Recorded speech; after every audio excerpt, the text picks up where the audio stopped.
महाराष्ट्राची जडणघडण जर बघितलं ना, तर जेव्हा ज्वालामुखीचा उद्रेक होत जेव्हा सह्याद्री पर्वताची जेव्हा निर्मिती झाली तिथून सुरुवात केली पाहिजे. तेवढं मागे मी जाणार नाही. तरी पण तापी नदीच्या खोऱ्यामध्ये 3 लाख वर्षापूर्वीचा आदिमानवाचा सांगाडा सापडला. तेव्हा महाराष्ट्र होता, महाराष्ट्रामध्ये लोक राहत होती. 3 लाख वर्षाच्या गोष्टी करतोय मी. आणि कदाचित काहींचा त्यावर विश्वास बसणार नाही. मग आपण थोडंसं पुढे सरकूया. ऋग्वेदाच्या काळात म्हणजे अश्मयुगानंतर लोहयुगाच्या वेळेला ऋग्वेदामध्ये अपरांतक असा उच्चार आहे महाराष्ट्राचा. अपरांतक म्हणजे पश्चिमेकडचा देश, भारतामधला पश्चिमेकडचा देश. अपरांतक असा ऋग्वेदकालीन उल्लेख आहे, तो हा महाराष्ट्र. त्याच्यानंतर जर आपण आलो तर परशुरामाच्या काळामध्ये म्हणजे साधारणतः 9000 वर्षापूर्वीचा हा इतिहास सांगतो मी. परशुरामांनी पूर्ण ही धरती निक्षत्रिय केली 21 वेळा आणि मग ती एका ब्राह्मणाला दान करून स्वतःचं एक वेगळं राज्य निर्माण केलं, ते कोकण राज्य. आणि मग ते महेंद्र पर्वतावरती तपस्या करता निघून गेले. तो हा कोकण पट्टा म्हणजे अगदी तुमच्या सुरत पालघरपासून पूर्ण कोचीनपर्यंतचा हा जो पट्टा आहे ना, ही परशुरामाची निर्मिती, हा महाराष्ट्र. आणि ते जे महेंद्र पर्वतावरती गेले ना, तो आजचा महेंद्रगिरी. तुम्ही आज जर चिपळूणला परशुराम लोटेजवळ गेलात तर तिथला तो 1000 फूट उंचीचा जो एक छोटासा पर्वत आहे ज्याच्यावरती परशुराम लोटेचं मंदिर आहे, त्याला महेंद्रगिरी पर्वतच म्हणतात. सुंदर आहे ना, त्याला महेंद्रगिरी पर्वत म्हणतात. तो हा महाराष्ट्र.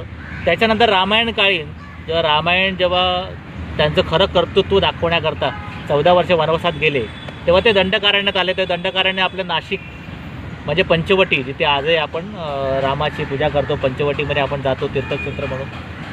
तिथेच सीतेचं अपहरण झालं होतं. मारीच राक्षस म्हणा, शूर्पणखा म्हणा, रावणाने येथे येऊन जटायूशी युद्ध केलं. या सगळ्या घटना सगळ्या महाराष्ट्रातल्या. म्हणजे त्यावेळेचा तो महाराष्ट्र दंडकारण्य. महाभारतामध्ये जर आपण बघितलं तर महाराष्ट्रामध्ये कुंतल, विदर्भ अशा राज्यांची नावं सापडतात. ही सगळी महाराष्ट्रातली.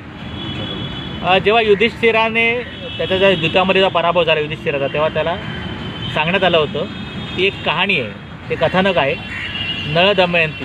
नळ राजा आणि दमयंती. दमयंती ही विदर्भ राजाची कन्या. विदर्भ राज्य कुठे आहे? महाराष्ट्रात.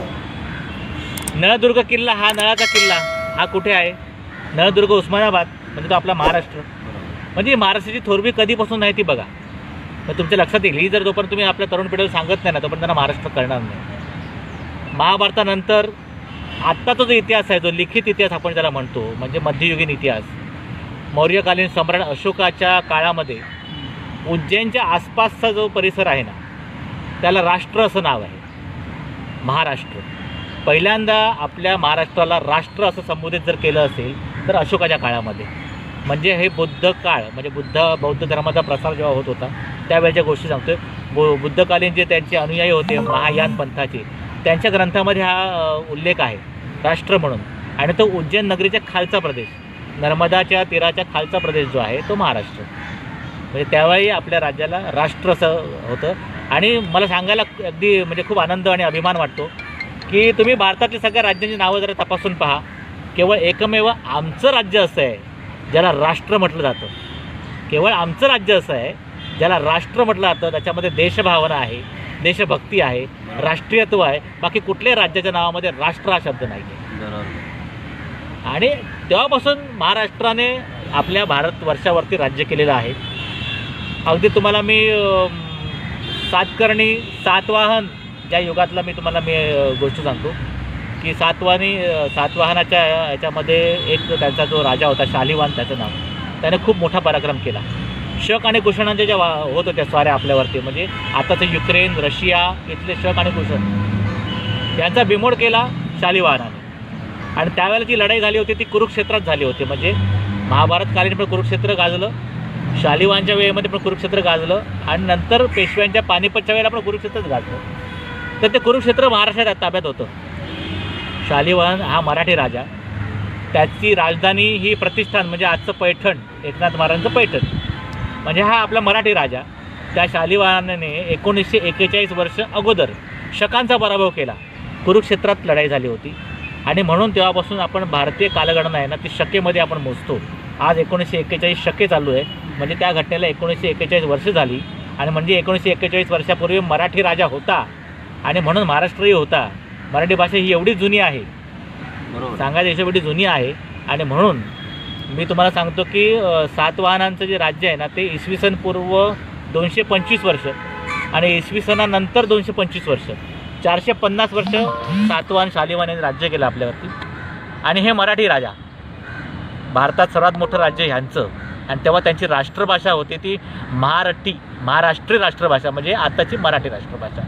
म्हणजे मराठी राष्ट्रभाषा का असावी याचा हा धोरणात्मक मी मुद्दा मांडतोय की संपूर्ण भारतामध्ये मराठी ह्या राष्ट्रभाषेने जास्त वेळ काळ गाजवलेला आहे. त्यानंतर आपण पेशव्या काळात येऊच पुढे. आपण सातवाहनानंतर चालुक्य आले, यादव आले, राष्ट्रकूट आले, हे सगळे मराठी राजे यांनी भारतावरती राज्य केलं, कमीत कमी दक्षिण भारतावरती राज्य केलं. म्हणून मराठीची थोरवी, मराठी राज्यांची थोरवी महाराष्ट्र आमचा तेव्हापासूनचा आहे. त्यानंतर अनेक वर्ष मुघलांच्या खाली आपलं होतं महाराष्ट्र. साधारणतः 400 वर्ष आपण मुघलांचं राज्य अनुभवलं. त्यावेळेला जर सर्वात पहिल्यांदी या यवनांविरोधात लढाई करून, चारी पातशाह्यांविरुद्ध लढाई करून, त्यांना चित करून जर कोणी स्वराज्याची स्थापना केली असेल तर तो आमचा मराठी राजा छत्रपती शिवाजी महाराज. अभिमानाने नाव घ्यावं असं हे नाव. आणि त्यानंतर मग तुम्हाला इतिहास माहिती आहे संभाजी महाराजांचा, पेशव्यांनी तर अगदी दिल्लीवरती राज्य केलं. पेशव्यांच्या भावाने राघोबा दादांनी अटकेपार झेंडे फडकवले. अटक कुठे आलं? आताच्या पाकिस्तानच्या पलीकडे, पेशावरच्या पलीकडे अफगाणिस्तानची बॉर्डर म्हणजे हिंदुकुश पर्वतावरती, तिथे आपला भगवा झेंडा लागलेला आहे मराठ्यांचा. ओरिसाला कटकपर्यंत राज्य होतं मराठ्यांचं. म्हणजे अख्खा भारत मराठी अधिपत्याखाली होता. म्हणून मला मराठीविषयी जास्त आत्मीयता वाटते. आणि हे मराठीचं जे माहिती आहे ही आपल्या पुढच्या पिढीला, तरुण पिढीला, लहान मुलांना लहानपणापासून जर शिकवली, शाळेमध्ये दाखवली, तर मग त्यांना त्या मराठीविषयी आत्मीयता राहील, महाराष्ट्र राज्याचा अभिमान राहील. आणि मग ही माणसं मराठीकरता तळमळीने पेटून उठतील. म्हणून आपल्या प्रत्येक कार्यकर्त्याला ही कथा तुम्ही सांगा. मध्य प्रदेशची राज्यभाषा 1956पर्यंत मराठी होती. किती लोकांना माहिती आहे? 1956 म्हणजे आत्ता स्वातंत्र्यानंतर 1956पर्यंत मध्य प्रदेशची राज्यभाषा ही मराठी होती. आपण झोपलो आहे, निद्रिस्त आहोत, आपण मागणी नाही केली, म्हणून मग हिंदी झाली. मध्य प्रदेशची भाषा हिंदी कधीच नाही. मध्य प्रदेशची भाषा जी आहे ती बुंदेली, बघेली, गोंड, अवधी आणि मराठी. आता या बाकीच्या भाषांना हिंदी थोडीशी जवळची वाटली म्हणून हिंदी थोडे सरकवली, नाहीतर मध्य प्रदेशची भाषा ही मराठी. मध्य प्रदेशमध्ये जास्तीत जास्त संख्येने मराठी भाषिक. मध्य प्रदेश राज्य कोणी केलं? होळकर मराठी सरदार, शिंदे मराठी सरदार, सुमित्रा महाजन आता ज्या आपल्या लोकसभेच्या अध्यक्षा होत्या मराठीच आहेत. थोडं आपण झाशी साईडला जाऊया. झाशीची राणी मराठी, नेवाळकर मराठी, आपल्या कोकणातले. झाशीची राणीचं बालपण पुण्यात गेलं, तांबे हे मराठी. बडोद्याचे गायकवाड मराठी, पवार मराठी. या सर्वांनी उत्तरेवरती राज्य केलेलं आहे. तेव्हा मराठी भाषा तेव्हा राष्ट्रभाषा होती ना. मराठ्यांच्या काळामध्ये राष्ट्रभाषा काय होती? हिंदी होती. हिंदीची तेव्हा उत्पत्ती पण झाली नव्हती. बरोबर. हिंदी हा शब्दच नव्हता हो. हिंदी भाषा हा शब्दच नव्हता. पेशव्यांच्या काळापर्यंत हिंदी भाषा शब्दप्रयोग सुरू झाला 150 वर्षापूर्वी. म्हणजे 1857च्या लढाईच्या वेळेला पण हिंदी भाषा हा शब्दप्रयोग नव्हता. मराठी भाषा होती. मात्र मराठी भाषेचा इतिहास मी तुम्हाला लेखी 2220 वर्षाचा लिहून देऊ शकतो. आणि म्हणून ठामपणे सांगतो की मराठी ही अभिजात दर्जाची भाषा आहे. हिंदी नवी, एकदम नवी. हिंदीला 125 वर्षाचा पण इतिहास नाही.